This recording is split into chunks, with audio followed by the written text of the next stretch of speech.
Hi everybody, it's time for our weekly Discovery Bible study. And again, we're here at the Senior Center. Just letting you know that we miss you guys and we love you guys. Josh is off camera here. I want to ask you a question. Have you ever met a person who is an absolute genius? Well, besides you, Yeah.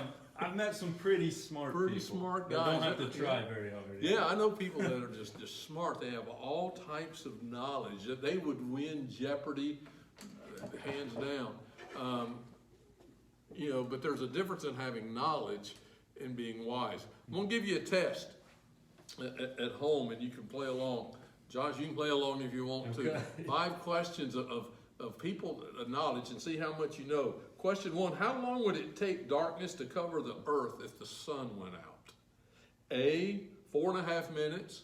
B, 8 minutes and 20 seconds. C, 25 minutes. D, 2 hours. Got a guess? 4.5 minutes. You're close. 8 minutes and 20 seconds. So the time the sun went out for the darkness to cover the whole earth. Question 2, now you got a beard, so this is a good one for you. What is the average speed at which a beard grows per year? A, 4 inches, B, 6 inches, C, 9.5 inches, D, 13 inches. I'm going based off of mine. 4. Close, but it's 6 inches, actually 5.51 inches that a beard, I don't have that problem because I can't grow one, grows about every year. Now, you're a golfer, Okay. so here we go. How many dimples are on a golf ball? 100, 200, 400, or 600? 100. 400 dimples on average are on a golf ball. I didn't know that either. I'd got all these wrong too. It is estimated that Americans throw 7 million of these away every day. I don't know if I believe this, but it's estimated that Americans throw 7 million of these away every day. A, pennies.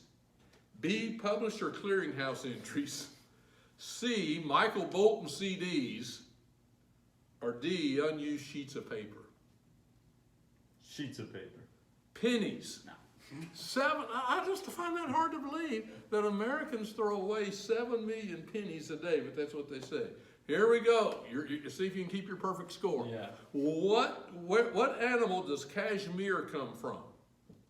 Cashmere. A, bears. B, whales. C, sheep. D, goats. Whales. Goats. Cashmere comes from goats. Now, if you got all of those right, you're either a good guesser or you're smarter than I am. You know, you have a lot of knowledge. But wisdom is not knowledge. Knowledge is what we know.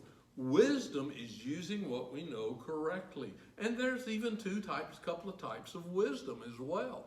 In James chapter 3, the passage we're asking you to look at this week in our Discovery Bible study, in James chapter 3, verses 13 and 18 through 18, talks about worldly wisdom, and it talks about wisdom that comes from God.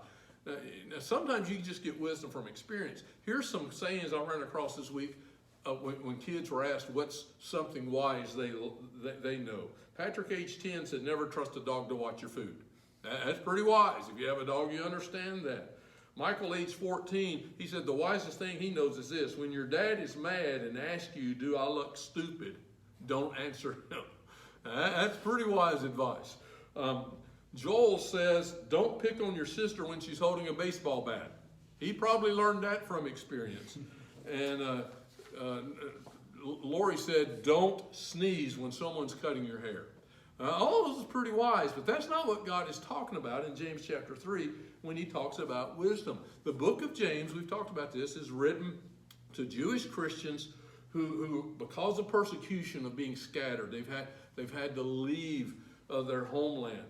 And James writes this letter to them, telling them how to live out their faith in a strange and different world. It's very relevant today because we live in a world that's a whole lot different than it was 2 months ago. And so James telling the readers, these Jewish Christians, Here's what you need to do. You need to make sure that you still live out your faith, even though the circumstances are different, the situation is different, and in a lot of ways tougher. And so that's what we want to do in James chapter 3, verses 13 through 18. We encourage you to read that passage and ask these three questions. What does God want for my life? What does God want for my life? What do I learn about people from this passage? And how will I put this passage in practice? And James in this passage is really giving you a test. He talks, the first time he says, here's how we know whether you have wisdom from God or not. The first part of the test is sort of this. He says, are you jealous? Are you holding on to bitterness? Is your life always chaotic? And he says, if your answer is yes to one or more of those questions, then your wisdom isn't coming from God. And then he asks these questions. Are you merciful towards others? Do you seek peace? Do you spread goodness with your life? And he says, if you answer yes to those, then you have that wisdom that comes from God. And that's the type of wisdom that he wants us to have. So read James chapter 3, verses 13 through 18. Read it with someone in your family. Call up another Christian or FaceTime them or whatever. Just sit down, take some time as we continue to work through the book of James in our Discovery Bible study. Read those 5 verses and then ask yourself, what do I learn about what God wants for my life? What do I learn about people in that passage? And how can I put that passage in practice in my life? Love you guys and miss you guys. Hope to see you soon.